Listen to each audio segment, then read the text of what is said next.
What is going on, people? Welcome back to the Gameweek Hub Premier League Game Week 1 recap roundup show. Lots to discuss, lots of results, lots of big results this weekend for a few clubs, and for a certain club that I support, not so much.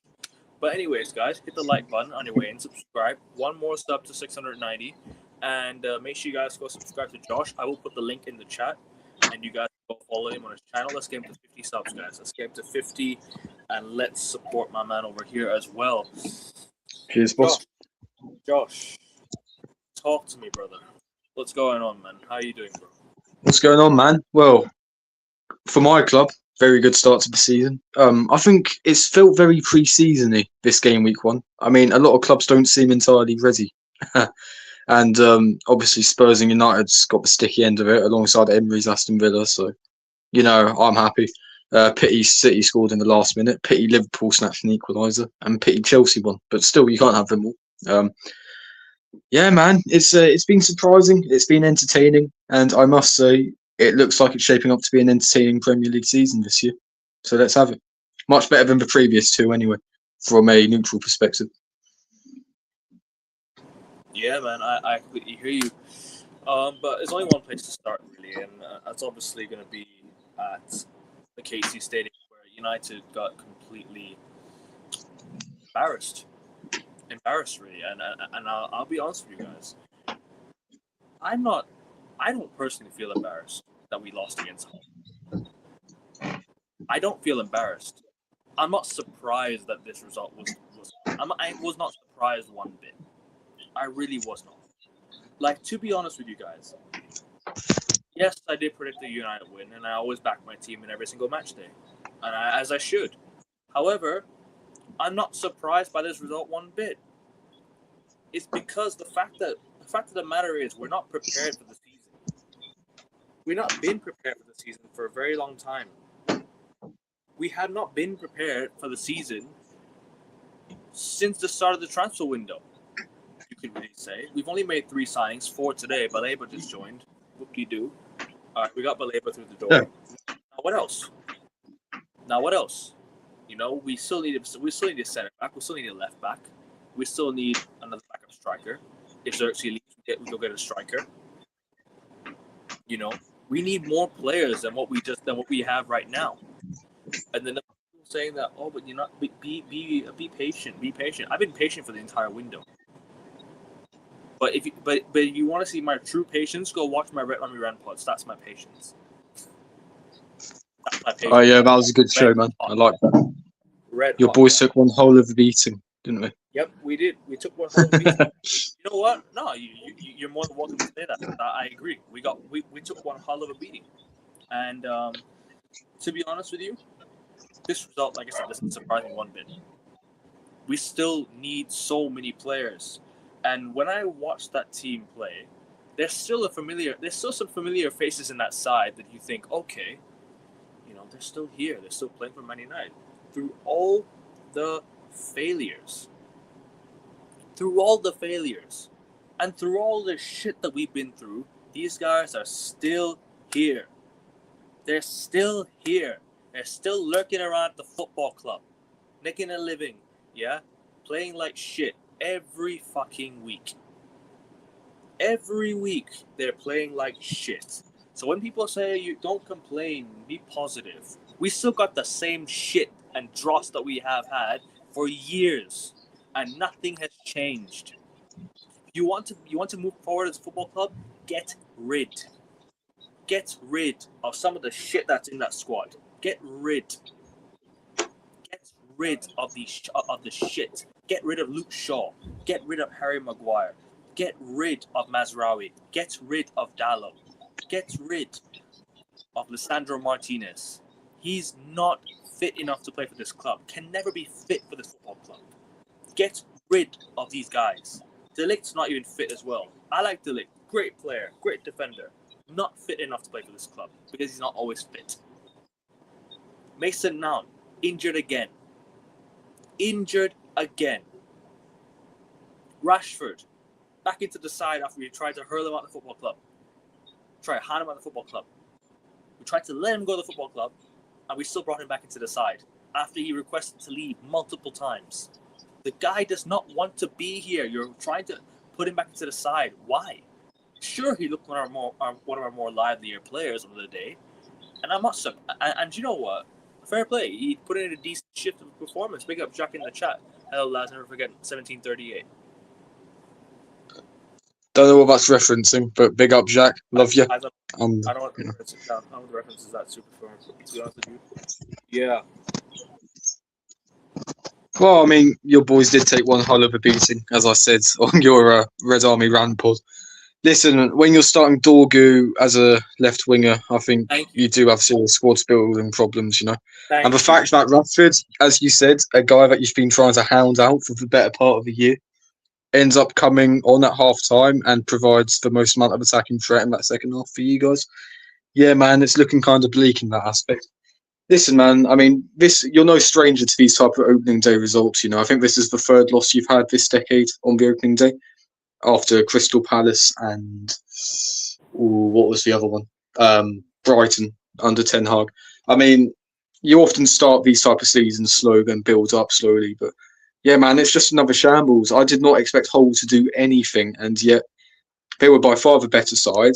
We had a difference of opinion when I said off camera that they kind of battered you in a sense. Okay. Fair enough. Yeah, fair enough. But yeah, man, 2 set pieces, 2 goals. Harry Maguire holding Mazraoui so he couldn't get to Oliver McBurney in time for the first goal. That was an absolute shambles. I mean, you guys actually got mauled by the Tigers. I mean, fair play to Hull City. What was it, 9 years since their last top flight season? And that's their first win over Manchester United in Premier League history. And I'm glad, as a neutral, that promoted teams are looking up for the fight this season, with Ipswich beating Sunderland as well. But yeah, Dorgu's your left winger. Cunha's up front. I'm not convinced by Cunha up front. Once Sesko gets back to full fitness, I think he has to start for you guys. He has to get a consistent run of games for you guys. Why don't we I don't understand why you're getting rid of Xerxes if you're not looking for a replacement either. Why don't we just go and sign Ollie Watkins, who's leaving Aston Villa right now? Yeah, he's going to Saudi Arabia. We go and get him before he goes to Saudi Arabia. He'll choose Man United all day, every day before Saudi Arabia. I'm telling you this right now. He'll choose Man United all day, every day before going to Saudi Arabia. Bring Ollie Watkins to the club. Bring some decent signings in. We got a week left until the window ends, or at least a week and a half until the window ends. I don't know when the fuck the window ends. I don't give a shit. I want signings. We need a left back. We need a striker. Listen, man, that was the same back three that lost 4-0 to Brentford 3 years ago. Similar. It's just not good enough, you know. Is it not? Similar. Martin. Fair. But you know what? You know, it's just yeah, pretty much the same. Did they not start the game against AC Milan as well? They did. Yeah. I think they finished the game. They finished the game. I mean, yeah. You just got to progress, man. And you haven't progressed, and at the end of the day, you get results like that. And listen, you got 2 absolute gimmies to start off the season. Hull away, Ipswich at home. That should be at least 6 points. I don't care what your ambitions are. Bro. When you're one of the top 6. Fulham at home, Everton away. That should be 9 points. That should be 9 points. I mean, Everton away can be a tough assignment, and depends which Everton turn up. But you're going into the Ipswich game off the back of 0 points. You're not even getting 4 points out of Hull away and Ipswich at home. You're not even touching 4 points. That is just a shambles. I mean, you should be on 6 points to end August, you know, and you're not. I mean, it's poor, man. I won. And once the Champions League kicks in, that's gonna look fairly long if you don't get more replacements. We can't do 3 games a week. We have a squad that's good enough for 1 game a week. This is why I said on our prediction show that we'll probably get knocked out of the Champions League in the round of 16, and these guys will use the Premier League to get back into the Champions League again, do the same old story, same rinse and repeat every single season. And this is one thing I always say about Man United. Whenever we're in the Champions League, we're never prepared for a season. We're never prepared to sign players for a season. We've had horrible transfer windows, and here we've got Champions League football. Guys, in our Champions League football recently, our best window was Sancho, Varane, Ronaldo, by name, not not by season, by name. Okay. When we're talking about transfer windows as they go, okay, our worst transfer window was Fred, Lee Grant, and Diogo Dallo in a Jose Mourinho third year where he was supposed to try and push on to win the league. Guys, Respect Lee Grant, thank you. yeah, sure, respect. I think that was a really decent signing that summer. My bad. To be fair, Fred wasn't actually that bad in hindsight. He wasn't that bad. All right. Fucking Fred. But, fancy being Brazilian and being called Fred. Actually, it's so McFred. McFred double pivot. Fred. McMuffin was horrible today. Sorry, I meant Scott McTominay replying to McDonald. And this is the thing. And in the Erik ten Hag second season, we got Mason Mount, Andre Onana, Rasmus Højlund, and Altay Bayindir as our sides. What a window! And Sofian Amrabat. Okay, Amrabat was not a bad player. But you got the shit Amrabat. Yeah. The best one playing for Watford, man. Yes. Amrabat, yeah. Shut up. But this is what I'm saying. In years that we've got Champions League football, we've never prepared. We still need a left back. We need two, in fact. Get rid of Luke Shaw. While you can, get rid of him. Get rid of Harry Maguire. Guy's not good enough. We cannot go into a. Why have anyone that thought Luke Shaw looked really fat against Hull? Or is it just me? That's not you. No. It's not. Always been like, Brev, stay away from the McMuffins, man. Fuck. I mean, Maguire. I swear, Maguire was holding him for Hull's first goal from the corner as well. Maguire was actually grabbing hold of him. Oh, fair enough. Mazraoui. He was grabbing Mazraoui. But even Mazraoui is not good enough for this football club. Yeah, Mazraoui's not good enough. And Hull let us have the ball in the second half. Don't be fooled by possession stats, guys. Possession stats don't mean shit. They gave us the ball. We did nothing with it. We failed to. They had the better chances in the second half as well. We had that. I mean, to be fair with you, we had one where Boomer was through on goal, but he missed that one. And in the first half, Boomer was one-on-one with the keeper and he missed it. So okay, if we take those chances on another given day, I don't know what happens. Maybe the floodgates open. Maybe we go on a run and we go and win the game. Who knows, right? But then again, it's all in hindsight. We didn't do that, and we lost the game 2-0 because we couldn't defend a set piece.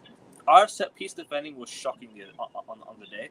And our back post marking, we cannot go into a Champions League campaign with Aiden Heaven and Lenny Euro as our centre-back pairing. Lenny Euro should have started the game, in my personal opinion. Aiden Heaven, good player. I rate the kid. He's a good player, but he's too young.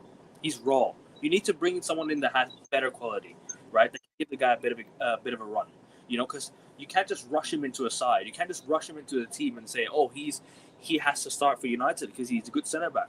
He's young. He'll make these mistakes. You need someone there that can come in and help him. I like Aiden Heaven as well, but I think he's probably a midfielder by trade because he passes really well. When you see the set pieces that you tried and failed to defend on Saturday, he kept losing his man. He wasn't goal side. When Arteta is getting rid of the centre back willingly, then it's probably not the best of signs. But it's just. He's too young, and obviously the best way to develop is to play in the high stakes games. But for Manchester United to play an Arsenal academy player in your first team week in, week out, I mean, yet again, it just goes back to squad building, doesn't it? And I pointed this out on the Beyond the Ball podcast. It is so backwards, your club's way of operating. You qualify for the Champions League and refuse to invest. You finish 15th. And you invest. What's going on? You spent last summer improving your attack. You've spent this summer upgrading your midfield. And next summer, it's going to be the defenders. Why not do it in one window? You're more than capable of doing it. It's whichever higher net spending you. Sorry to cut you off. We just signed Baleba with a week to go of the window. We still need a left back and a striker and a centre back. We ain't doing that in a week. If United can go out there and find someone that's good enough for left back, I know the links to Alejandro Balde. I've seen all the links. I hope we get him. If we do get him, then fine, bring him in. Okay, then good. But Balde is a good player going forward. Defensively, I don't know, a bit iffy, but bring him in regardless. Okay, you bring in a left back. You bring in someone, right? You bring in another. You bring in a backup striker. Ollie Watkins is out there. Bring Ollie Watkins in. United used to have Rooney and Berbatov up top. Why can't we do the same now? Where you bring in players who can score bags of goals. You bring in Watkins, he'll get you goals. He's guarantee you goals. Sesko is going to guarantee you goals. So you have competition there. You have two players that will score bags of goals, right? So the goals up front will not be an issue. And Bumo can score goals. Ahmad can chip in when he's back from injury. Hopefully he's okay, right? Cunha can score goals from the left. You know, Bruno Fernandes can chip in with something. Even though he's not that great of a goal scorer, he scores goals sometimes. When he does, he chips in with stats, right? Speaking of Bruno, he was non-existent, by the way, on the weekend. Non-existent. Have you seen that compilation of him playing long balls and it's the Fortnite grenade launcher sound? Yeah, what the hell was that, man? Just giving the ball straight back to Hull. Just thinking that, oh, it's okay. Let's just do this Paul Scholes. Bro, you're not Paul Scholes. Stop fucking around with the ball. Seriously. I saw a United fan on Twitter say that Bruno Fernandes would have won Manchester United for treble in 2008. If he was in the squad ahead of Paul Scholes. And that's enough internet for the day, man. Industry, man. Whoever said that, Yeah, sorry, man. whoever said that, please revoke your status of being a United fan, because you ain't a United fan. You're just a fake. You know what it is? They're just in it for clicks and views, man. That's what it is. You know this. Man, big up to you, bro. Jack, big up to you. Sorry for You.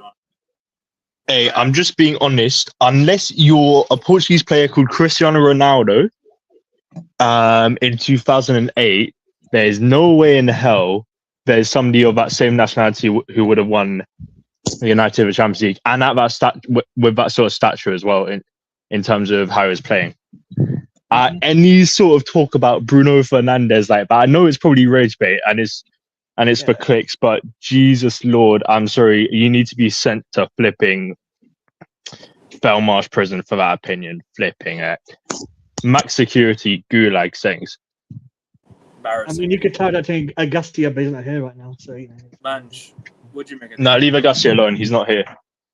Come on. He was wearing the whole City top in the fan cam, innit? But let's not. Hey, leave him be. Leave him be. Come on. No, I didn't. Honestly, I didn't watch the game because I was at a wedding. To answer you, shout out to the people. Big up. Yeah. Hull. United took one hell of a beating. The Tigers won the victory. Set piece. United were. Oh yeah, that's a good point. Someone next to me was watching the game. They told me what score was. I said 1-0 Hull. I said yep. He said yep. Set piece. Yep. I said cheers. They nudged me again about 15 minutes, 20 minutes later. They're saying 2-0. Set piece. Yep. Header. Yep. Cool. And I was like. Cheers for the update because when you know your team, when you know how you're not going to play in that, it's not really a surprise. And it's very United to lose to Hull. Struggle. I know they're saying the preview for the next game is just looking a bit forward. It's very United to lose against Hull, struggle to win against Ipswich, and then beat City convincingly. This is why I see them score them playing the occasion FC. Because they just rise to the occasion. People talk about pre-seasons and stuff, but it's game week 1. It's game week 1. I mean, this sets the tone for the season. I love the excuses. I'm not saying that you're saying it, hey, Kevin. I've heard people saying, "Oh, the season starts on Sunday." The season started on Saturday. If we played well and lost, I'd have been like, okay, maybe we're just unlucky. Yeah, but we played like shit and lost. Like that's the difference. Like, we actually played bad and lost. How did Bruno play? Horrible and lost. Credit to Hull as well. Credit to Hull. Credit to them. Full credit to Hull because they made United look ordinary. Even if you guys helped that yourselves. I mean, to be fair, Josh, most people do make United look ordinary. To be fair. None of this is surprising. Unless it's Zubimendi passing straight to the primary, but yeah. Yeah, I hear it. No, like I said, bloody hell. No, at least he worked with a title, so that's a consolation. That's good. So, yeah, fair. Yeah. We'll let you get your licks in. But... Sorry, man. Having getting destroyed at the Emirates on Friday. Congratulations to Josh and Jack for the 3-0. 3-0 kind of flattered us. I would have taken the 3-0 before the game. Cheers, boss. Did you? Milan, can I quickly talk about the Coventry Arsenal game because I ain't got long. Yeah, go ahead, because you're Yeah, might as well, man. Yeah. Cheers. He's big enough, yes. I feel like it's going to be a struggle for us this season. No many people have got us going back to the Championship. Championship is a pretty hard league if you look at the teams in there now. I mean, West Ham was struggling. Let's be honest. Milan Van Ooyek got found out for the first goal. Saka targeting Jadon Silva on the left. Great football on the left to make it 2-0. Awful defending for the third goal, I must say, but Arsenal, the way they played, I don't care who you are. That's how United should play against. Arsenal set the benchmark to play against about how you're going to play against the relegation fancied sides. If United do that against Ipswich, they'll struggle, like I mentioned. And I laughed for a bit. Then I realised who Coventry play next. They play Hull. I was thinking to myself, after that we got City and then we got Tottenham, I think. I know it's game week 2 on Saturday. We play tonight against Plymouth with a full strength squad. I need to win that game for a bit of confidence boost. You know what I'm saying?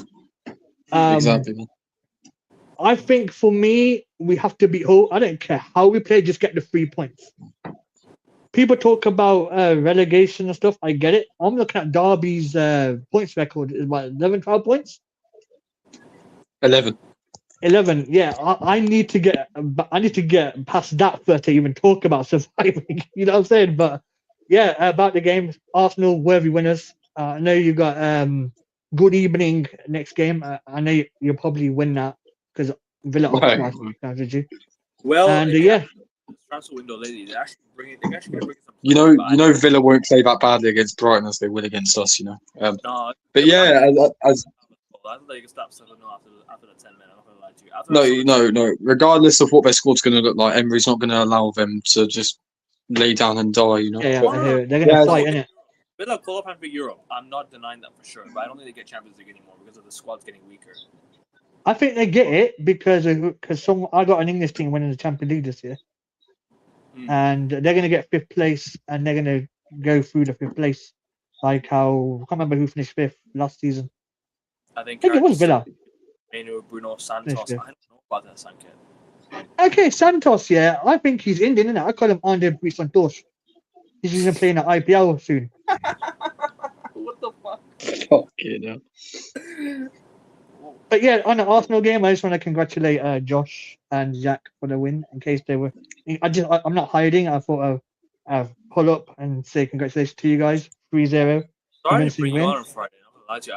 I should have brought you on Friday for the season preview because so the Game 1 preview because obviously you are a Coventry fan and I think you should have spoken to us about how your feelings with the season. But yeah. Champions League preview show, isn't it, this week? Well, there's the draw. There's the draw on Thursday. Draws on Friday. Thursday. Oh, for you. Well, Friday for Ackerman, maybe. Yeah. 10 p.m. No. Hold on. Thursday. What time is Thursday? What time on Thursday for you guys? 5 p.m. UK. It's usually around midday, isn't it? 5 p.m. Yeah, I saw it's like midday, 11 o'clock sort of thing. I love it here. Can't wait for another season of not winning it. But still, here we go. Friday. I thought it was Friday. It's probably Friday for you. No. Yeah, it says 5 p.m. BST. Okay, so yeah, it's like midnight, sort of like Bangkok time, I think. Yeah, on Friday. Yeah, but yeah, like I said, I mean, yeah, we'll preview that very, very soon. But back to United real quick, if you guys don't. Yeah, I just want to congratulate Josh and Jack. Sorry. Yeah, we'll move on to that game next. For the win. Yeah. No, yeah. I mean, let's get back to United. I think currently starting midfield of Mainu, Bruno, and Santos. I don't know about that, Sanket, bro. To be honest with you, I don't rate Santos at all. Same. I think he's crap. I think Baleba. I hope Baleba comes in and changes things, man. I mean, look, I'm not Baleba's biggest fan, but if he comes in and makes a difference, and I hope he does. Yeah. Copy Mainu when he came. I thought he was quite good, Mainu when he came on, but he came on too late. There was not much time to make an impact.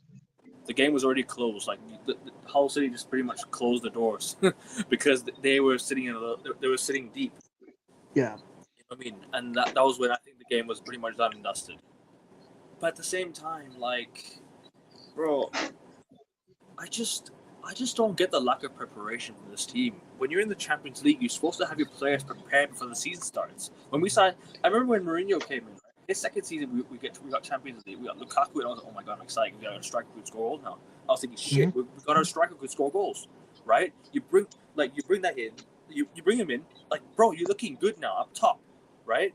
And then you bring in Ibra back, like, wow, like that's. Oh yeah, I remember that. That's good. And then all of a sudden, it just goes to shit. Like, sometimes you need to be excited for a season to bring in signs that get you excited for a season. This team is not prepared for the season. There's so many players who came back late from the World Cup, right? So what you go and do? You go and penny pinch on signing players, and you don't even bring in the right players. You bring in Tielemans is a decent player. I like Tielemans. He's not that bad, right? You bring in Tielemans, he's good. But Santos is. Wait, can I ask? Sorry to cut you off, Kevin. Can I ask Josh and Yak a question? Go ahead. Have you guys seen EastEnders? Yeah. Yeah. I'm just about trying to catch up to it. Yeah. I've seen Google Keegan from EastEnders. That's Tielemans. Keegan from EastEnders. Oh, that rings a bell. Yeah, that's Tielemans. That's Tielemans. I'm telling you. No, I know that Sankit, but he's gonna come in and hopefully make a difference. Like you are rude. What the fuck? Yeah. I'm telling you, man, that's Keegan, isn't it? That is awful, man. That is a disgrace. Dude. You call him Keegan from EastEnders, man. I mean, I've got a slander name. I called him Yori Tea Lady one time, innit? You know what I mean? Fucking hell.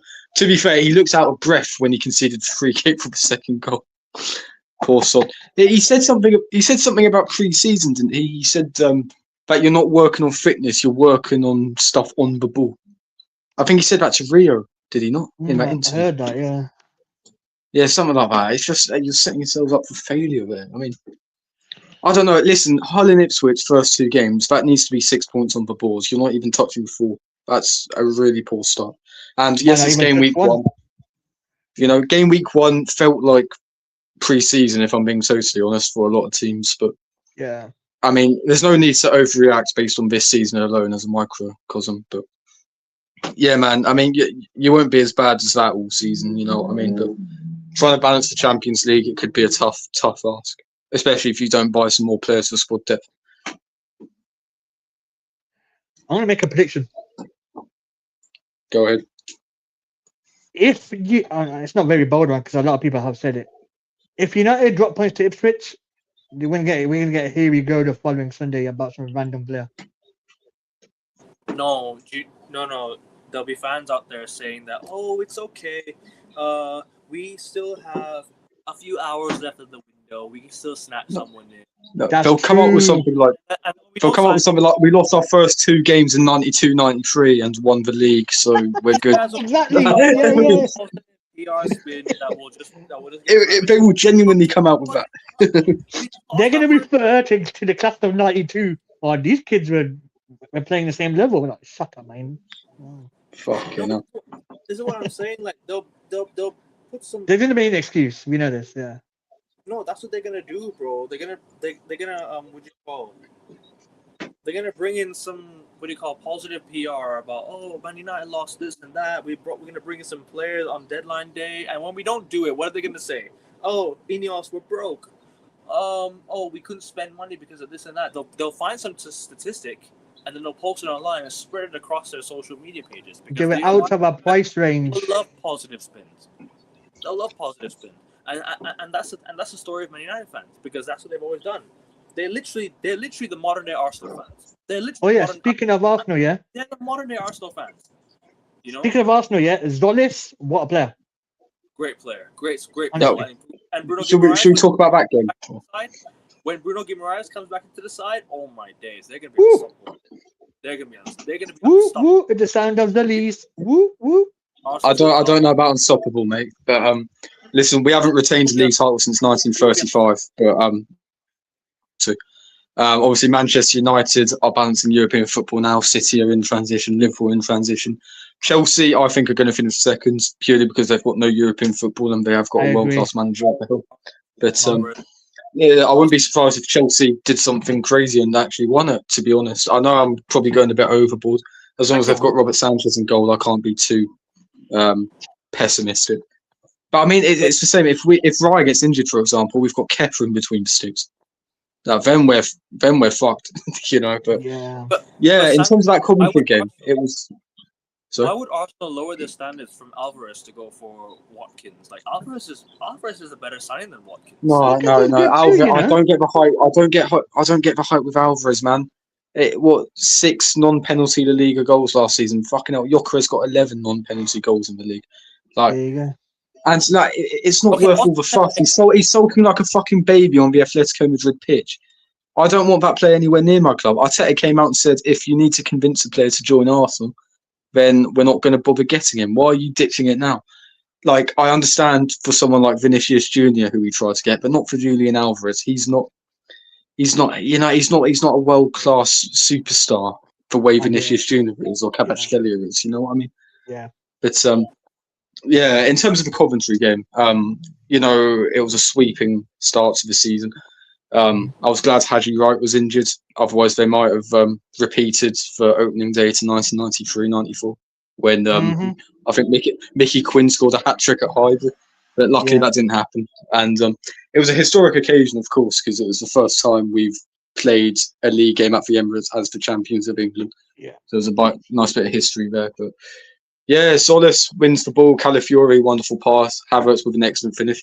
I have to say that Kai Havertz, he was by far the biggest transfer gamble in Arteta's reign, and I think it's paid dividends personally. He was our best attacker during the 2024 title running. He was on course for 25 plus goals in all competitions before his hamstring injury last season, and 2 seasons ago now.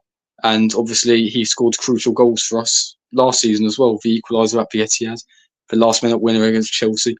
The last minute winner against Sporting, for a goal that essentially won us the league against Burnley and in the Champions League final as well. And now he scored against Man City in the Community Shield this season and got us up and running as well. Saka, great finish. Not obviously he won't get an easier goal this season, but he had to be in the right place at the right time. And Ødegaard, crap finish, but he's already equalled his Premier League goal tally from last season. So big up, mate. Well done. And he's been on a 2-year paternity leave, and he still managed to scrape a league title out of it. So I expect him to actually kick on now and actually be influential in our season, because he's been dead poor for the last 2 seasons. But anyway, wonderful win against Coventry. I don't think there's too much to worry about. You're playing against the best team in England and one of the best in Europe. I don't want to honk my horn, but lost the Champions League final on penalties. Nah, you guys showed levels, man. Honestly, it could have been more. I mean, yeah, it should have been more. But I mean, twice with Josh, I was watching it. Yeah, when it went to 3, I was thinking, don't be 5 or 6.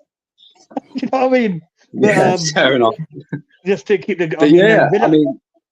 Just to continue before I got to head out in about a couple of minutes.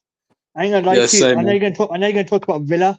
Them losing 4-0 put a smile on my face because at least we're not rock bottom of the table just yet. So yeah. Option get Krupi in the January transfer window. That's actually not. Oh mate, yeah, I really want Krupi. I'm so sad that he's injured because next year, honestly. Oh, was he injured? I think Yeah, he's injured until like November. I think. I think Osman is a good player. Honestly, you should go for Osman. Osman, you should bring Osman in. I think he would definitely upgrade. His wages are meant to be mad, though, ain't they? It's not the wages for me. Also, no, with like the image rights in the UK, we're gonna have if any English club is meant to get him, they're gonna have to pay like 500k in wages per week. Yeah, nah. Isn't it 300k a week? No, 500k. $500,000 a week for Victor Osimhen. No thanks, man. I mean, Osimhen's a great striker, and he'd probably win us the title again. But 500k a week—that is serious. And the likes of Rice and Saka and Saliba and Gabriel will all be, wondering why they're not getting paid that much. Yeah. Back to you now, real quick, man. I need to ask you a quick question. Yeah. Yep. There's About a week left of the window.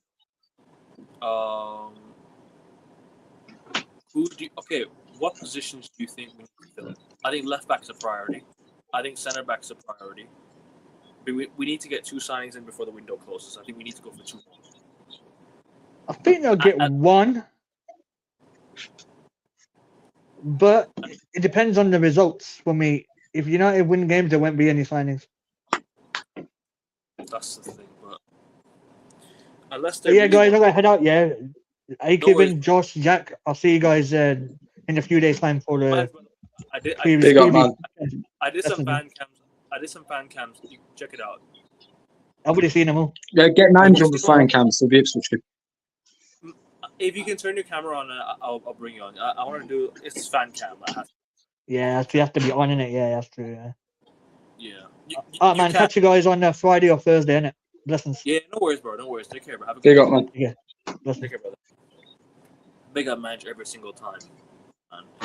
But yeah, just back to United real quick, man. I'm not gonna lie to you. We desperately need to work on this. And I'm sorry, yeah. We've got no time left to spare. No time left to spare. We've got to get it done. Time's run out, guys. We've got to get it done. And should we prepare for the whole game? Ipswich, I bet you all the fans will be like, 21's coming after you beat Ipswich. Fucking embarrassing. This fan base is a joke. This club's a joke. The ownership's a joke. Everything about it's a joke. And the fans have accepted the standards. They've accepted the mediocrity of the football club. They've accepted the owners. They've accepted the mediocrity of the players. They've accepted the shit players we have. And this is why we'll never move forward as a football club, because these guys will constantly accept it instead of going against what the fucking club wants to do. If you want to win league titles, you have to go against the club. You have to boycott the football club. But it's not going to happen. If we had serious owners, the whole club would have been cleared out in 5 to 10 minutes. Seriously. The moment they walk in, contracts terminate all over the gaff. And yeah, wait till you hear this. The debts will be cleared. Instead of defending Ineos for the debts that they fucking caused, yeah, hope that they sell the club. Make them want to sell the club. As fans, you've got to try. You've got to try. We can't just sit here and be like, oh, Ineos are running the club. We won't do anything. Yeah, they're doing nothing because you're doing nothing. You're enabling them to stay here. The match-going fans I'm talking about. Nothing against you going to the games. Nothing against you going to the games at all. But if you want to have the football club get back to where it needs to be, yeah, big moves need to be made. And debts would be cleared in 5 to 10 minutes. If Ineos was to come in and buy the football club and say that, okay, we'll come in and clear... if Ineos was to buy the football club fully and say, we're going to use the summer to pay all our debts off, I'd respect that. But they ain't doing that. They're penny pinching. Instead of spending money after the money that they made last year. The money goes straight to their pockets. Spend it on the club or fuck off. Seriously. So, Jim, you are a cunt. Joe Glazer, you are a cunt. Yeah? Get out of my football club. And bring this hipster fan base along with you. My picture, you don't have Maluska and Lukeba. Get up with MLS, man. Mateta wants to leave Palace, so you go get Mateta in. You bring Mateta in. He's won 2 trophies in a row. You bring him. Guy knows how to cross the line. Bring Mateta in. Good player. And bring Watkins in as well while you're at it. I'm kidding. But I between Watkins and Mateta for me. Then yeah, man, back to Arsenal. Jack, talk about the game, bro. So it was a bit annoying because I didn't see a fair bit of a game because my grand-mère had basically come over to my house because she was leaving to basically go back to like the States, family sort of stuff. Anyway, I saw a first goal that was really good. Calafiori setting up Havertz, and people have been talking about on socials about how it was a bit of a difficult finish because it looked like and I can't remember which country defender was going to get to a ball before Havertz was due to do so. Really good goal. And then second one, Saka, just a good goal. Well, what else is there to say? I mean, he's obviously not had a good sort of past 18 months, apart from World Cup, obviously. But he's struggled with like injury. You could see last season he wasn't at the races, so to speak. But turned up in the running. Turned up in a running.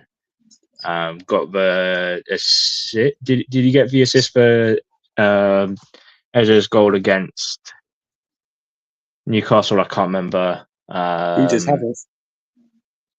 I was either Havertz or Saka, but obviously he got the assist for basically the title-winning goal from Havertz against Burnley last season. And hey, help doubles our lead against Coventry. First time back in the first division of English football since the 1966-67 season. Not going to talk about the number at the end there. Regardless, also the other thing is their manager at the time was a certain Jimmy Hill. So anybody who has a big chin, there's a bit of solidarity for you. And that news about Enzo Fernandez going to Man City, fucking hell, it's going to be something like 120 to 140 million smackaroonies. How are Chelsea doing this? Yeah. No, but Bro, the thing is, for Liam Delap, the fuck? The thing is, with Chelsea, obviously they signed Enzo Fernandez for 112, 115 million pounds back in January of 2023, and obviously Delap, they signed him basically for his release clause, I think, which was 30 million at the time. And because of the long contracts that are being given to these players, that's why they're able to be sold for higher than what we perceive they're actually worth in terms of their market value in a sense. But it feels like a kick in the teeth, considering Arsenal in talks to basically sell Gabriel Martinelli to Al Hilal for something like 55 to 60 million pounds, which he's got 1 year left on his deal. And also Ituano, the club who we signed him from, who were in the Brazilian 4th division at the time, they're due to rake in 15 to 20% of the transfer fee, which could very much help them out, because if he's being sold for 60 million pounds, that's basically 15 million in the bank. That's potentially their wage bill covered for a season or two, essentially. And yeah, that's basically about that sort of stuff with Delap, Fernandez, Martinelli. Anyway, back to the Arsenal match. Third goal, I didn't see it because I was basically having dinner.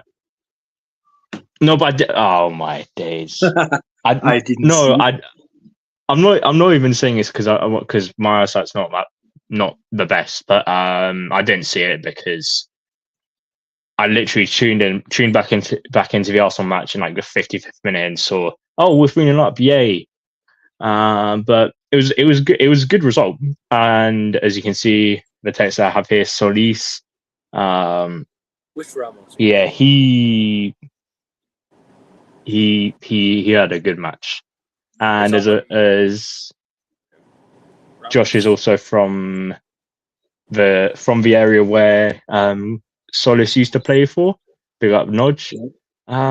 He probably has some good insight into what he was like at Norwich. Although they got relegated that season, but that doesn't matter. Wait, who are they talking about in terms of like cheap Ramos? Who are they talking about? No. Stay away from that guy. Yeah, I swear. Allegedly. Oh, no, allegedly. But that's no. But there are allegations. It's not. he's not proven to be a fucking nonce, but he probably is. For legal reasons, I take that back. But there's a reason why flipping what's his name Jimenez has been loaned out to Sevilla or whoever from Bournemouth, because those certain texts that have surfaced on social media in recent months where he's talking to supposedly a 15 or 16-year-old, which under UK law is illegal. Who's the guy that was like wanking himself off to racist messages? Was that him? Oh, no, that's Ruggiero, or whatever his name is. Oh, who signed for Aston Villa. Yeah. Yeah. But I saw stuff about that. Sorry, we're going off track, but that is just weird. I'm sorry, whoever has that sort of like, whoever's feeling for that kind of shit, whoever's got that kind of thing is just weird. Bastoni's actually a shout, but like, would he leave Inter at this sort of stage? Obviously, they're Italian champions, running Italian champions, should I say? And they do bits in Europe, get to like records at least in Champions League. Would he realistically go to United or whoever? I don't know. Maybe a Barca, but United, not so sure. And also, speaking of left backs, so you should bring in. You need to bring back Alex Telles, or however you pronounce his name. You need to bring him back. Get Shaw out of the club, and get some wickedy, just footballer in to your team who hasn't had jokes leveled at him about him potentially working for Burger King, or I don't know what else. I don't know what other sort of slander stuff to think that's been leveled at Luke Shaw. But hey, you need a proper left back. Bit like, well, Lewis Skelly. Actually, no, he wouldn't join United. Fuck man. Over my dead body. And any of those rumors, like the Sun have been reporting about, oh, United could go in for Lewis Skelly. Like, fuck off. He's got a long-term deal at Arsenal. If you want to try and sign him in this market, you're going to have to pay 80 million, something like that. Plus English tax. So, hey. Brev, Martinelli's a Premier League champion. He scored more goals than the likes of Barcola in the Champions League last season by a long shot. And yet he's going for about 8 million more than Liam Delap is. Yeah. And 6 million of that is going to Ituano because they had like a 20% sell-on clause. Yeah, I mean, like even when we finally get the Saudi bag, we still fuck up, you know. But Manchester United and Arsenal are both so shit at selling, you know. This is football heritage. Yeah, man. Obviously, I do have to go soon, so I do apologise. But Big up SKFC. Make sure you big up SK. Big up SK. Love him for videos lately.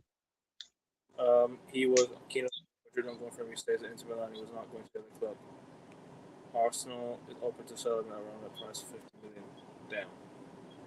All right, bro. Lewis Skelly, bro. No. I think they're talking about Martinelli, not Lewis Skelly. Fuck for that. Sanchez and Bastoni.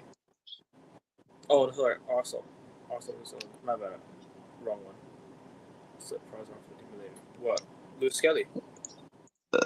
No, Martinelli. I don't think they're talking about Lewis Skelly because Arteta is rebuffed. You guys should just take 30 and tell him to fuck off.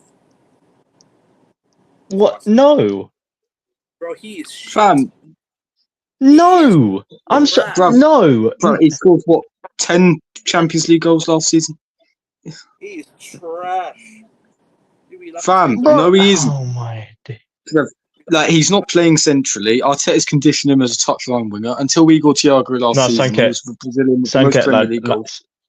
Sankit, bruv. Nah, 120 million at least. English talent in this current market, mate. Fucking 50 million for Lewis Skelly. Are you mad? I was talking about Martinelli. You guys talking about Lewis Skelly. I was talking about Martinelli. No, I'm talking about Martinelli. He should be going for a lot more than he is to Al Hilal.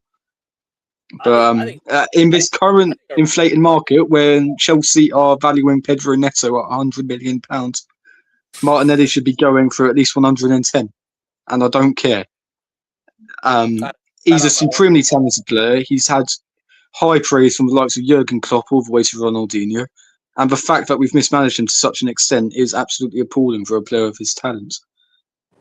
And still, we can't get a suitable enough bag for him, in my opinion. Like people, like our fan base, talking about how we need to get rid of him anyway, like as if he's like pretty much pure profit because we only got him for £6 million. At the end of the day, we're a fan of the football club. We're not a fan of a financial business.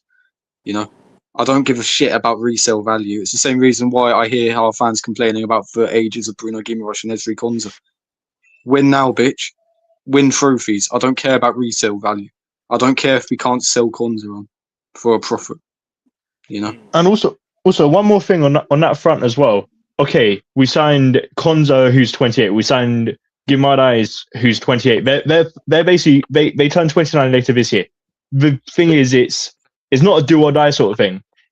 It doesn't matter about resale sort of value. When say they sign up for a 4-year deal, they win, say, I don't know, lo and behold, the Champions League and 2 Premier Leagues or 3 Premier Leagues during that time frame. Maybe like a domestic, maybe win domestic cups. If you basically win those sort of trophies within that sort of time frame with those players, and lo and behold, they leave when they're 33 or 34, that is good. That is good. It doesn't matter about resale sort of shit, as Josh is saying. If the players show they've got that know-how, they've got that savoir-faire, they win the trophies, then that's calm. When the contract's done, they leave with peace of mind that they won trophies for the club they've been competing for, and their fans are happy with that. Have you seen? We've seen what Villa fans have basically been like on social media with Konsa leaving, who spent was like 7 years there, joined them when he was 21 from, I believe it was Charlton and Brentford, and their majority of them, from what I've seen, they're chill with the fact that he's basically going to Arsenal. Yes, okay, technically he was a Spurs fan during his youth, supposedly, but there's also been photos of him being pictured with an Arsenal top. Like, it's sound. It's sound. Win the trophies, and nobody's going to give a shit about resale sort of bullshit. And also, wait, are you guys open to sell Zubimendi? I don't know. I don't think so. Not this summer, unless say there's a market opportunity and there's an option to try and get somebody for cheap. And it, like, realistically, if we want to sell Zubimendi, he would go for like 65 million at least. I've seen rumors that like Mourinho wanted to get him in to Real Madrid. Obviously, he's like 26 or 27, so he's very much in like the peak of his, or like coming into the peak of his career, probably in like the next 2 or 3 years. But given the options that we have, I don't think we'd sell him because, okay, we have Rice, Bruno Guimaraes, and as well, and Marino and him, who can play as like a defensive midfielder or, well, number 6. But Marino's 30, turning 31 next year. Wait, Rice is getting on a bit. For who? 19 million for who? What? 19 million? For who? I've never heard. So we sound like a bunch of owls, but I don't know what the hell he's talking about. We sound like a bunch of owls. Wait. If that's supposedly the price tag for Zubimendi, I don't think so. 19 million for Zubimendi? Nah, you must be taking the piss with that one. No. Taking the piss with that one. There's no way Arsenal won 90 million for Zubimendi. They ain't gonna get anywhere near 90 million. I think they'll be lucky to get 50 for him at this rate. I know they bought him for like 50, 60 million. They bought him for. I doubt they're selling for more than that. We bought him for 70 basically. Yeah, well, I think you'll get like 40, 50 for him, to be honest. Nah. That's look. You don't- Let's look at the market. You don't sell him. Look at the market. We would not sell him for that. But which club's willing to pay that for 9 Real, probably. But like the thing is, Arsenal are notorious for not selling their players to basically their market value. So that is actually probably like saying like 45 million is probably quite realistic in fairness. You'll make a profit for sure. I think Arsenal, what Arsenal are good at, they're good at making profits for players. Like you made a profit on obviously what was it, Norgard, sold him for like 14 Yeah. 15, 1.1 million. Good deal, very good deal. You're gonna sell. You sold. What'd you sell? Martinelli, we sold. Did we? I don't think we sold Trossard for profit. To be fair, but he had like one year left on his deal, and he's like 31 or 30, something like that. Because I don't know if Zubimendi's better than them at the moment, and he's been poor for Arsenal. Zubimendi, he's not been good for Arsenal, in my opinion. Zubimendi, he's been decent. He's been decent. I will say he's not. I don't think he's been amazing. He's been okay. Yeah. But I mean, to be fair with you though, those are like high market midfielders, and why Elliot Anderson went for 115 is because he's English. The English market is crazy expensive. Like the English taxes, they're different. It's different gravy. Different gravy. Sorry, bro. Continue. Let me cut you off there. No, but going back to what you're saying, like what Sanket mentioned about like who was Mateus Fernandes going for like 85 million to Spurs after basically being relegated twice. Which wait, give me a sec. I swear Southampton sold him to West Ham last summer for something like 30 million, and then West Ham sell him on for like 50 million pound profit basically.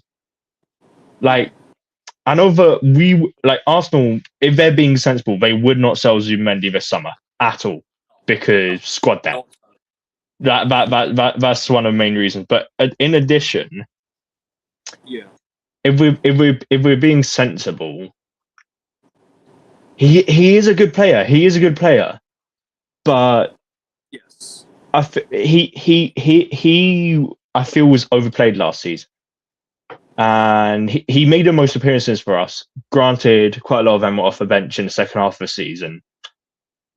But, for fuck's sake.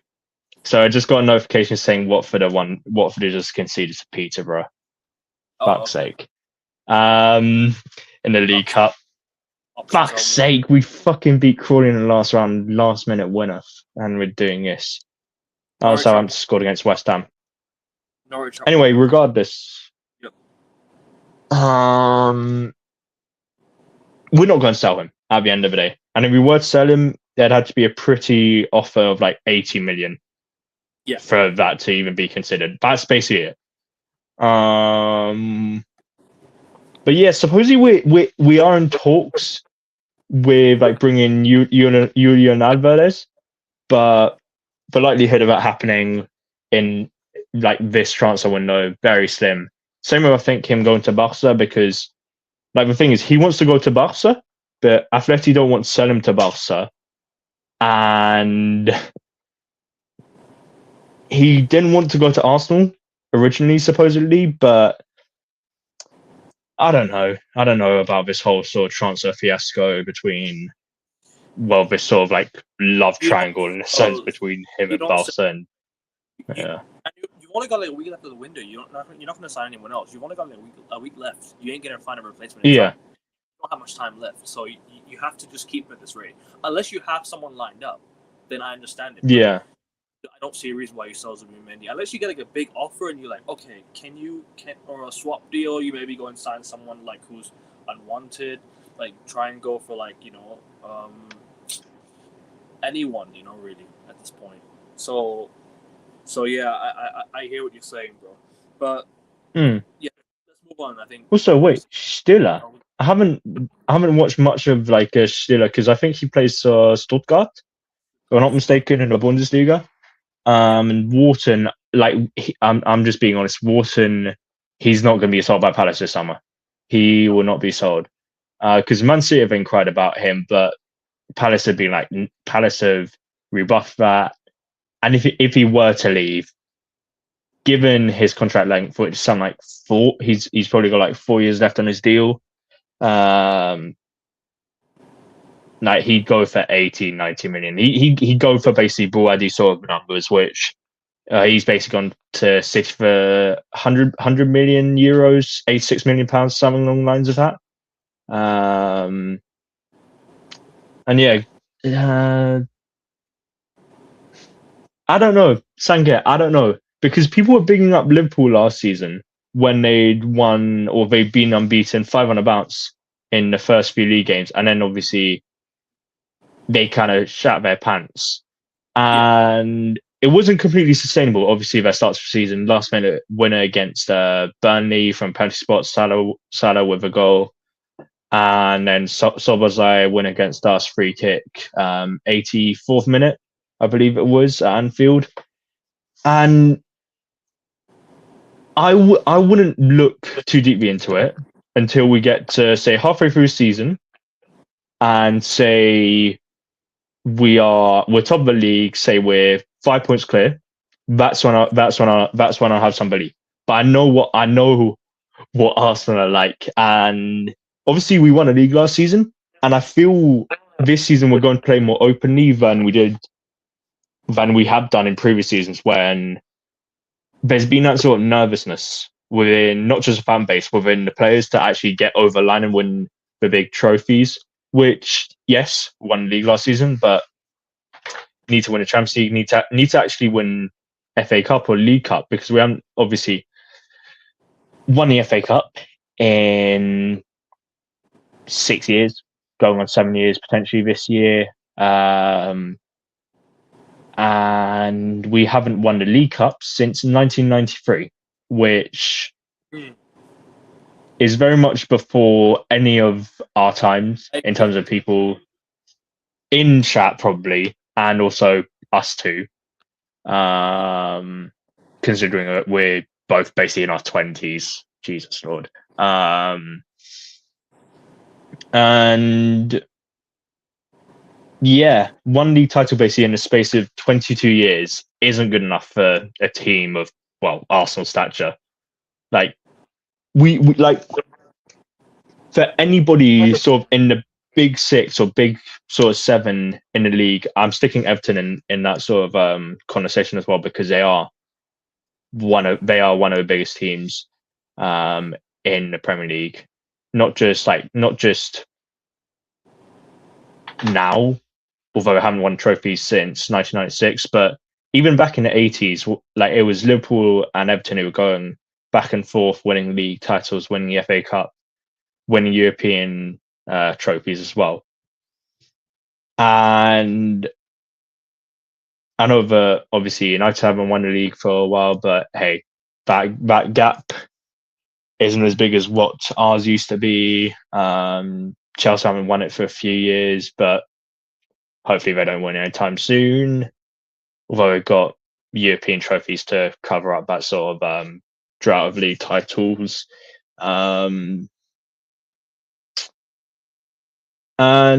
I definitely think we are favourites for league this season. Yeah. But I'd like to see how the other sort of big teams in the league perform. And obviously match week 1 basically finished. And I'd like to see how it pans out a few more games into the season. That's what I'd say. I don't think we have a perfect squad, being honest. Like, obviously our first team, it's solid. Our defense, pretty solid. Midfield depends. It depends what it's going to be like when Bruno Guimaraes comes back from his groin injury, which picked up during the Community Shield, or sorry, English Super Cup final. Flipping Community Shield. It sounds like I'm just being honest. It's a bit demeaning. Like when in like other countries you have like the German Super Cup, or like your Franz Beckenbauer one. I think that's what we recently called it. You got the Supercoppa d'Italia, you got the Supercoppa d'Espagna, you got, I can't remember what it's called in France, but you got all of these basically Super Cups, and England, and in England it's just referred to as a Community Shield, which it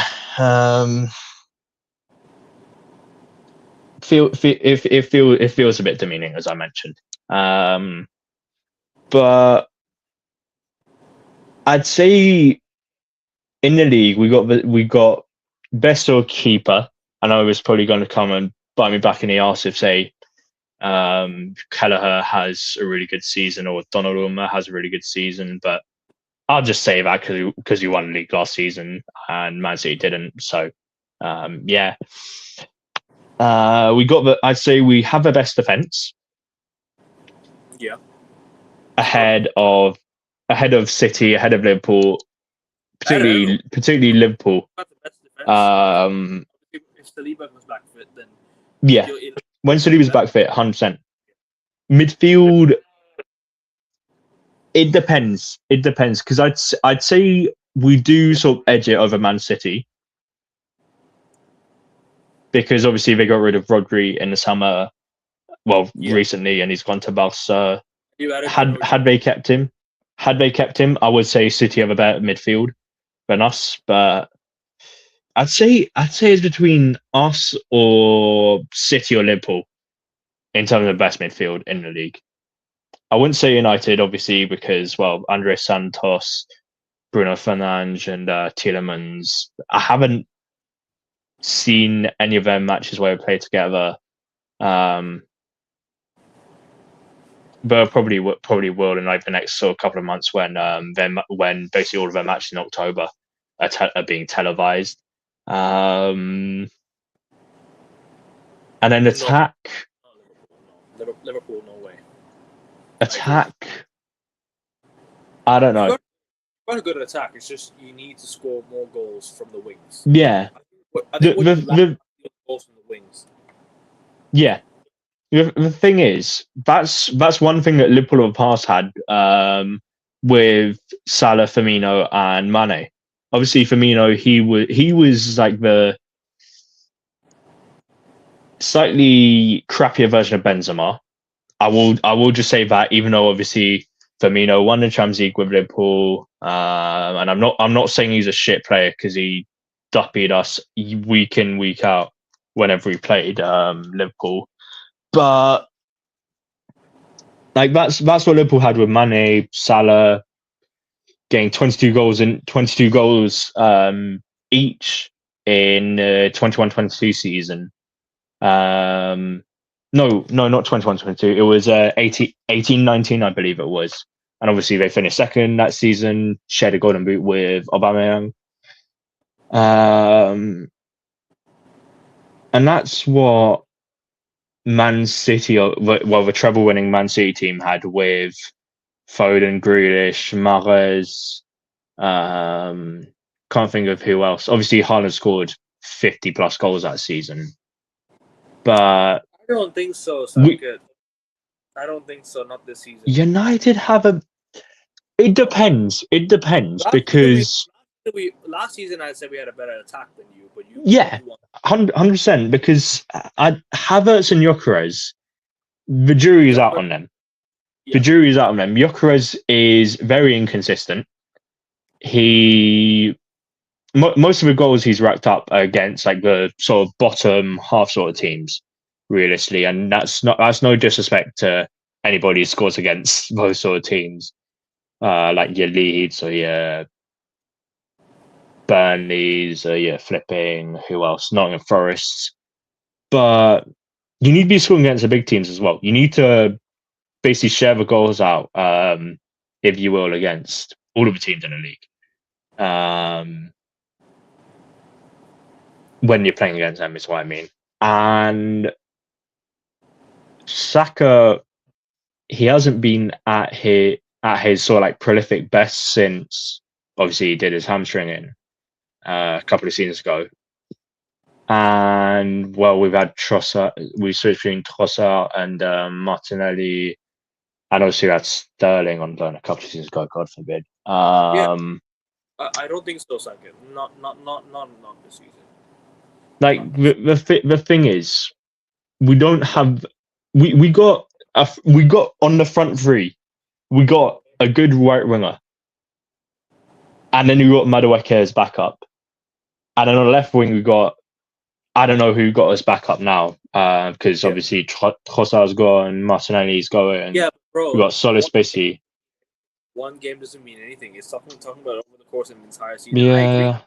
I agree. Last season we had a better attack. I'm not denying what you're saying, but I think this season Arsenal's attack looks a lot more scarier. You look like you're more of a threat in front of goal than we are. We can't even put any of our chances in the net, bro. And Bruno looks like he's lost. Yeah. Cunha looks like a different player. Bruno's just all over the place, and Sesko's not fully fit, so we can't tell for sure, bro.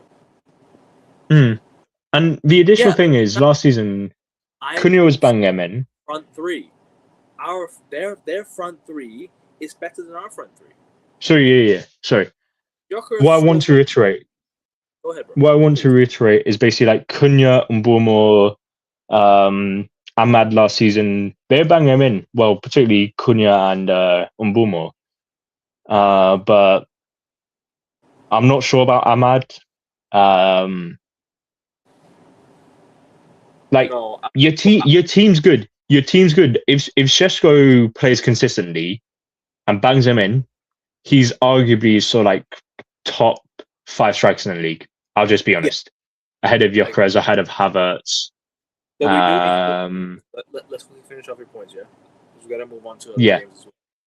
And obviously Xerxes on his way out to either like Juve or Inter or Roma. I'm not completely sure who he's actually going to sign for, but most likely Villa.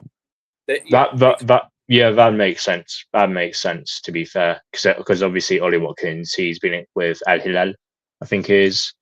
Although I'm just being honest, he shouldn't leave because he's a few goals away from joining the 100 club. Just join that, and then you can bin off playing in the Premier League if you want to. Just get into the 100 club, flipping heck. But yeah, let's just, for argument's sake, let's say we have the best front three in the league for now. Depends who Man City bring in. Because they're bringing some guy from Palmeiras. I think his name's Alan. Alan, yeah. And obviously Mamouche is going out on loan. Savinho is going. Sorry? They brought in Buadi as well. Yeah, but he's a midfielder. Yeah. Yeah, he's plays in that sort of box to box position. But anyway, let's move on to other games. Come on, let's go.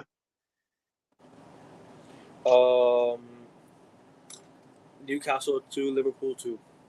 Let's quickly go through these games in few minutes. Let's not go overboard because I think we do have a lot of games to talk about and everything else. Yeah. I understand that. Okay, good night, bro. Have a good sleep, man. Thank you. Have a good evening, man. And also, I forgot to say earlier, have a good evening, Josh. Hopefully, I know he dipped 10, 15 minutes ago, but hope you're having a good evening. And also, Watford are 2-0 down to Peterborough, so I'm having a great evening. I'm glad I didn't go to the match because I thought it was tomorrow. In fairness, but hey, what's gonna do? Anyways, Liverpool 2, Newcastle 2, Liverpool 2. I think it was a good game, but man, that penalty was controversial in my opinion. That was a controversial. I don't know why. It looked like it was knee-to-knee contact. It didn't look like it was a collision. It was like a collision. Yeah. It wasn't like an intentional. Newcastle. I blame Newcastle for not going to the corner flag. I don't know what they were doing towards the end of the game. They didn't go to the corner flag. They completely lost track of time. I was like, Liverpool are going to score here for sure. Then they messed it up. Newcastle had the chance to win the game on opening day against Liverpool. And they messed up because they didn't go to the corner flag. They really don't know how to waste time. They waste a lot of time, but they don't know how to do it in style. Newcastle. But good attack. Mateus Giselle started off with a decent performance. I mean, Alanga's decent. They missed a lot of chances as well, man. Newcastle. They've had a lot of chances. Liverpool was so bad. Liverpool were poor.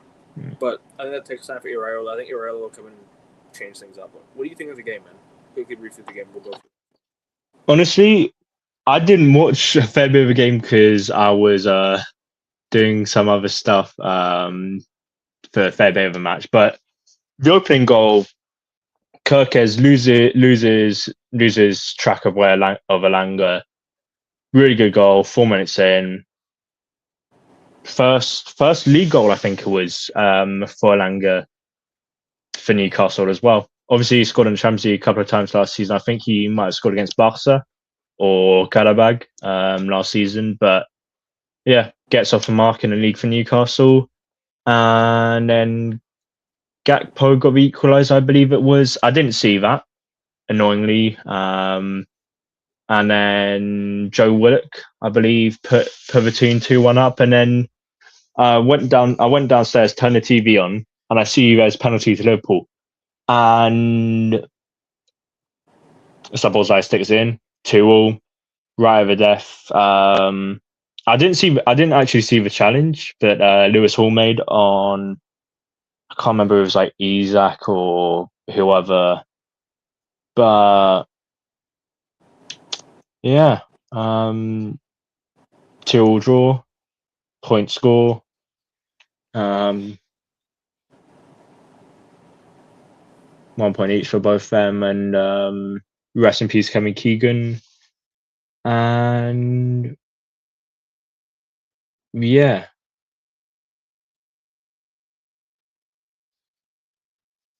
and good start for Matthias Jaisler. I actually don't know how to pronounce that guy's name, but hey, he's Say it yourself. Yeah, however you pronounce it. I need to actually look up how to pronounce it because that's one of my pet peeves when people mispronounce player or managers' names. Anyway, regardless, I've seen quite a few people saying that Isaac should have taken a penalty in front of like the Gallagate or whatever. Yeah. He put it in top bins. It was a cold penalty. I'm not gonna lie to you. Yeah, I mean, he's stuck at top bins. Fair play. Szoboszlai is a really good set piece taker, and I saw a thing yesterday on social media saying, "Oh, Arsenal don't have a set piece taker like him." I don't give a shit. We won the league last season. Fuck off. End of the day, if you stick the ball in the back of the net, if it's a penalty, that's on us. Shame we didn't do that against Paris Saint-Germain in the fucking Champions League final. But regardless, hey, good match. Bit of a poor result on Newcastle's part because they got through Liverpool's defence like it was a knife through butter. But anyway, what's the next match we should talk about? Chelsea. I think Chelsea against Fulham. So please go ahead. I didn't watch the Chelsea game, so please go ahead. I'm just being honest, I didn't watch it either, but Chelsea got 1-0 through João Pedro, and then João Pedro, Rodgers, and Palmer scored for them, and it was Josh King, not the Norwegian guy. He's played for Man United, Watford, Everton, and Bournemouth. As a young English lad, 19, 20-year-old. I can't remember how old he is. And who scored it? I can't remember who scored the other goal for Fulham. But yeah, good 3 points to Chelsea. Sorry? Let me find it for you.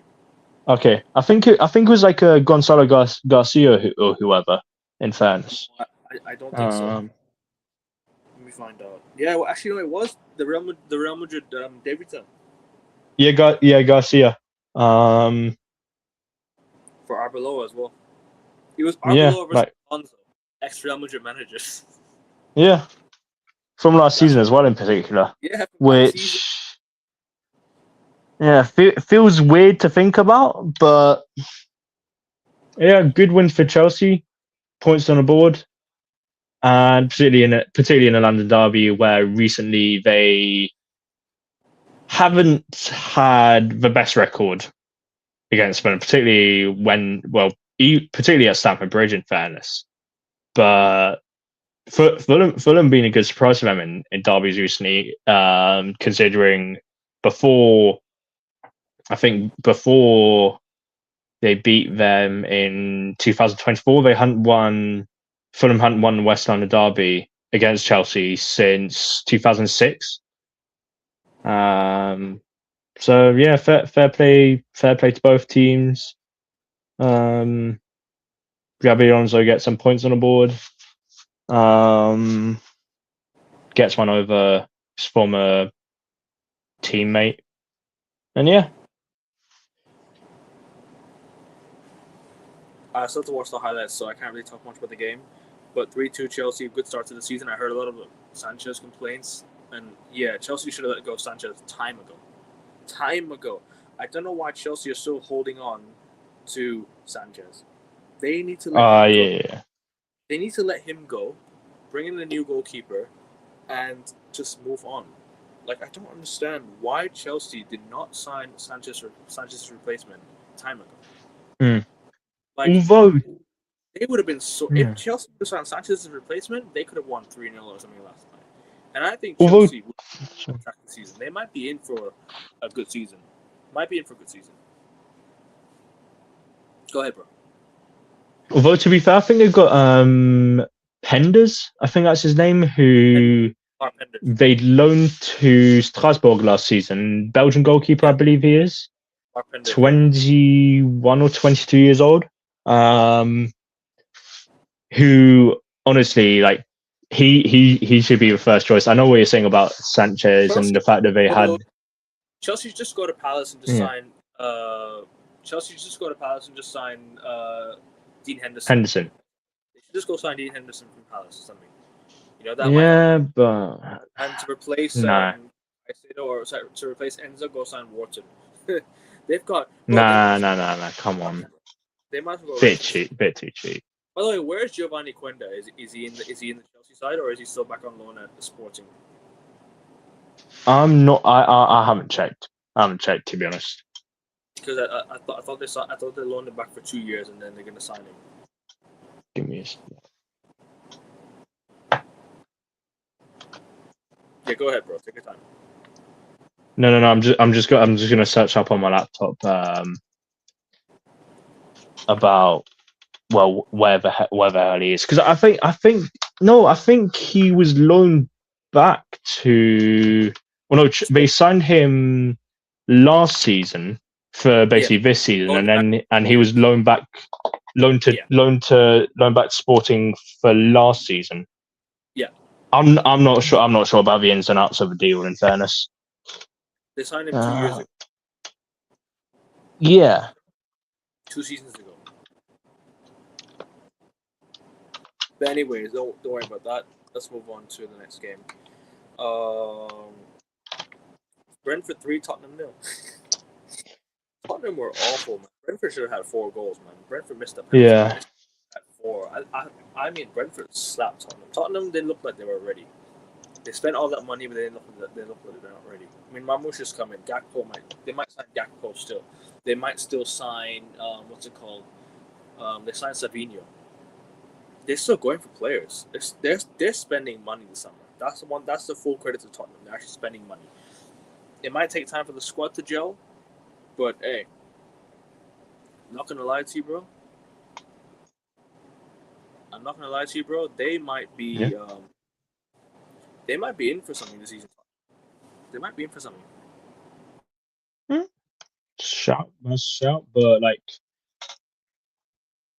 that performance was shocking. Let's just be real. I watched a fair bit of first half, and I heard that what's his name, Igor Thiago missed a penalty in the second half, I believe it was.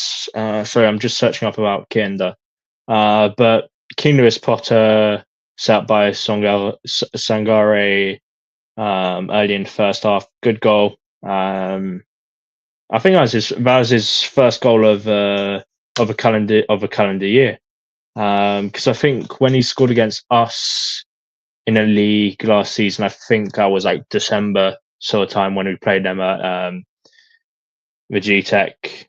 And also, quick update: Celtic have scored in the Champions League playoff, 4-0 up on aggregate after beating LASK 3-0 in the last match. In the first leg, sorry, should I say?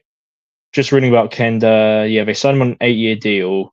I'm not sure if they've loaned him back because supposedly, I think it says on Wiki that he's currently at Chelsea. Not been loaned back. Yes, it says he's currently there. I think he came off the bench against Fulham yesterday. Give me a sec.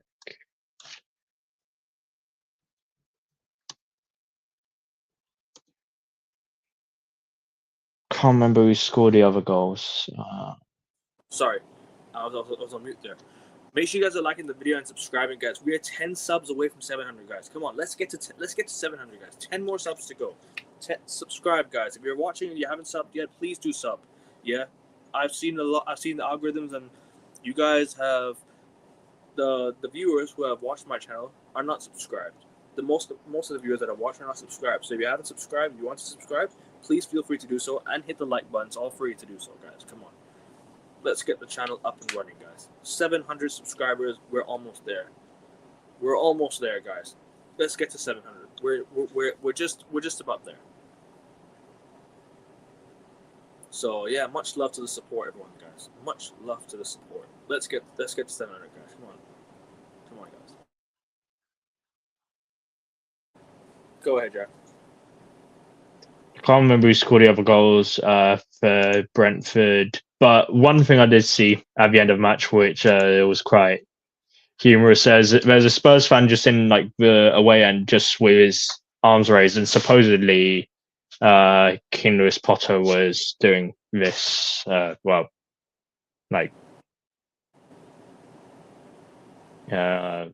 Taunting that fan. Supposedly, I'm not completely sure about that was the case, but yeah. Good win for Brentford. Keith Andrews, that guy he's a breath of fresh air to a Premier League. One of the best Irish managers that the league's ever had, but that's not saying much because, well, Roy Keane was there for a bit back in like 2003 with Sunderland. He got relegated with them. I can't think about what other sort of like Irish managers imagine the league that have actually been semi-decent. Oh, sorry about that. My laptop is really slow. Just a few years old. Sorry. Anyway, yeah. Spurs hit for 3. Brentford 3 points on the board. That's all that matters. And winning in a London derby, that's always important. And yeah, shout out Brentford. West Ham have equalised against Southampton in the League Cup. But yeah, 3 points on the board. Good win. Yeah.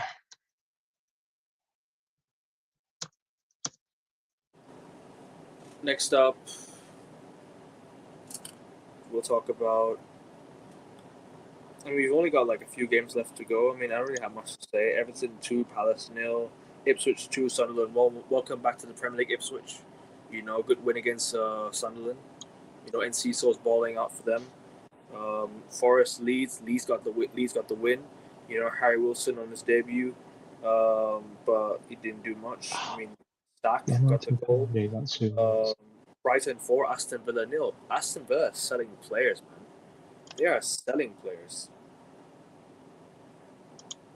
Aston Villa are selling players, and they're basically just I don't know. They haven't signed replacements, man, and that's not good for Villa.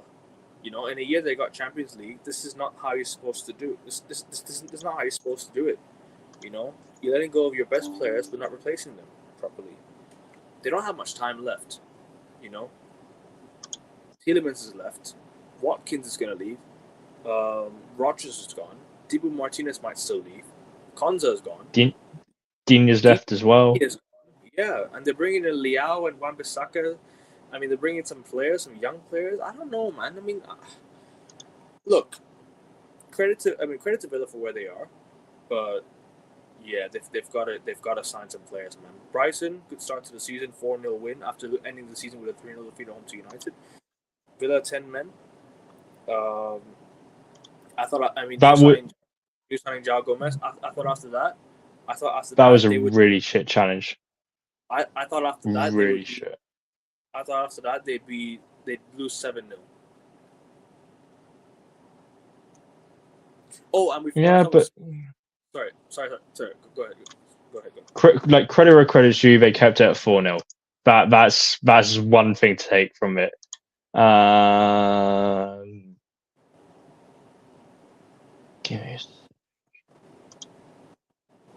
mean, Ipswich winning 2-1 against Sunderland. That was honestly, I'd say that's kind of one of the shocks of the weekend, because loads of people I feel basically wrote Ipswich off and thought, okay, they're just going to have a really crappy season.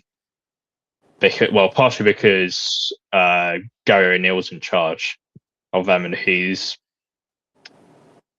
not that good of a manager, or has not been that good of a manager in the Premier League. And what's his name? Emerson, their new centre forward signing they brought in from Toulouse, Brazilian open scoring. Then Angulo, I don't actually know much about that guy.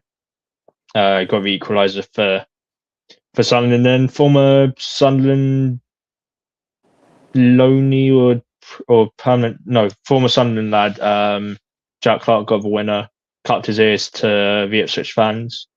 Yeah, good win, really good win, considering Sunderland are probably seen as very heavy favourites going into it. And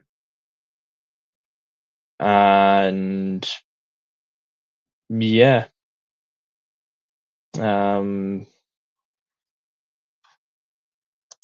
Solid win for Ipswich, and that's potentially 3 points close to them surviving this season, which they haven't done so since, I assume, like the early 2000s, late 90s, when they were last in the Premier League for consecutive seasons. Everton beating Crystal Palace, the McNeil / Brennan Johnson derby, and it had to be settled by Dewsbury Hall and Thierry Barley with the goals. Who annoyingly I think I put on my bench, although because Ismail Assar didn't start for Palace, he came off the bench for me and has got me a decent number of points, methinks. Anyway, the rest of the fixtures, obviously, we discussed at the start of the stream. Hull beating Man United 2-0. Forest against Leeds. Winner from free kick from Stack. There's a pun in there which I could use, but it'd probably be quite cringe. Germans sacked the ball home, dispatch a free kick, 87-minute winner. Bring up to Leeds, and I feel they're going to do well this season. It's not going to be like the first half of the season under Daniel Farke last season, where they're in and around the relegation places. There are talks about him potentially being sacked, which thankfully he wasn't, and that was one of the key reasons why they stayed up last season, as well as Farke changing his system and his team being more resolute in a sense. And considering they lost Patrick Strzałk to Brighton in a £20 million deal, earlier in the summer, you would have thought they might be in a bit of trouble defensively, as well as I think they loaned out Bornau. I think that's his name. The German defender used to play for, I think it was either Stuttgart or Köln. He's been loaned out.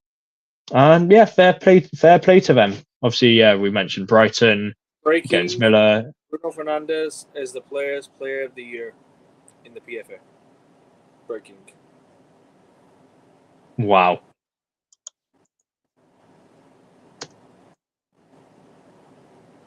Wow. Yeah. That's Continue. interesting. Continue. Sorry. That's interesting. Finish off your talk. Did you talk about something? Some Ipswich I talked about that. And Cecil's balling out, by the way. He's scary. Yeah. I'm not looking forward to playing Cecil next week. I really am not. I promise you. I think Enciso is going to be a player that we have to watch out for big time next week. Yeah. Sorry. Go ahead. Yeah, Brighton, Aston Villa. I mean, Villa's defense, they shat the bed. They very much shat the bed. Bit like on the opening day of season 2 or 3 years ago when they lost, I believe it was 4-1 or 5-1 to Newcastle up at SJP at the start of the season. I think it was 23-24, if I recall, or 24-25, because I remember seeing the highlights of it in a hotel I was in on the way back up to the UK. Man City 2, right? Bournemouth 1. Bournemouth nearly getting their first win over Man City in the Premier League. I don't think they won against them since, I think the record goes back to like the 1930s, which isn't too much of a surprise considering they've only recently started playing against each other whilst both teams have been in the Premier League. But James Tavernier got the opener. Really poor goal for Man City to concede, but really good goal from a former Middlesbrough lad. Opener scoring 26th minute. He got the equaliser, 84th minute. And then Gvardiol, really good finish after he was set up by Ryan Cherky. And I've seen stuff on like the timeline on like Twitter in particular saying that him and Calafiori are they're one of the best sort of like balls, like strikers of the ball in the Premier League, and both of them are fullbacks. And I'm not sure if Gvardiol used to play further up the pitch in his youth, which I'm aware that was the case with Calafiori when he first started out at, I believe it was Roma. He used to play as a striker, but then he got converted into centre back / left back, and that versatility's really helped him out. And the fact that he used to play up front has really helped him out. Yeah, I mean, but yeah, good finish. Yeah, good win. I watched the City game, man. I'm not gonna lie to you, bro. City, they weren't as convincing, but in the second half they looked good. And I think towards the final 10 minutes of the game, I think when they brought Turkey on, they changed the game for them. It opened up the game for them. You bring on a creative player, you get goals. You bring on a creative player, yeah, man. The game's turned around. I mean, Enzo Maresca is a decent manager. They'll definitely do well for City, but I mean, first season will be a bit of a struggle. I think they're trying to find their identity. I think the first year will be trying to find their identity, and maybe trying to pick up a trophy, and then next season go for the league if they get the right players. You know what I'm saying? I don't think Maresca will get sacked. I think people are I think the people are overdoing this. They're overcomplicating things. I don't think he gets sacked. I don't see him getting sacked. Yeah, 100%. And I think Maresca will be a good manager for City, but he'll take time. So try to find the identity and trying to maintain their level. And I think next year bringing the players to replace the players that left and bringing some creative players to supply Erling Haaland. I think this year Haaland will score big goals, but he'll score lesser goals than last year. But he'll still end up with the top scorer. He is the best striker in the Premier League for me, without shadow of a doubt. So yeah, Okay. good turnaround for City. Good win for them. Thought they were going to lose, but listen, I mean, I didn't predict them to lose, but during the game, I thought they might lose. Not gonna lie to you, they looked like they were going to lose. But good turnaround from them, and yeah, good win for them. I guess that's how they ended the game with a late winner. Guardiola with the late finish was checked by VAR, and the goal stood. He was onside, miles onside. Didn't even wasn't no debate whether whatsoever. Wasn't a close call. Yeah. Yeah, but the City equalizer, that was a bit dodgy defending by Bournemouth. I'm not gonna lie to you, a bit dodgy. But yeah, City deserved to win, and yeah, that's all I can really say. I think that's all the games we spoke about, to be honest. Unless you want to add anything more on anything. Watford are shit. But I'm just doing a bit of reading about. Just read a wee bit about Guardiola in like his youth career before he signed for like Dinamo Zagreb. He used to play. He wanted to play up front. To be fair, when he was at youth, like the youth club NK Tresenjevka in his home country Croatia. But then he started playing as defender and eventually joined Dinamo Zagreb's youth setup, and then eventually Leipzig and now Man City, where he's been at for the past 3 years.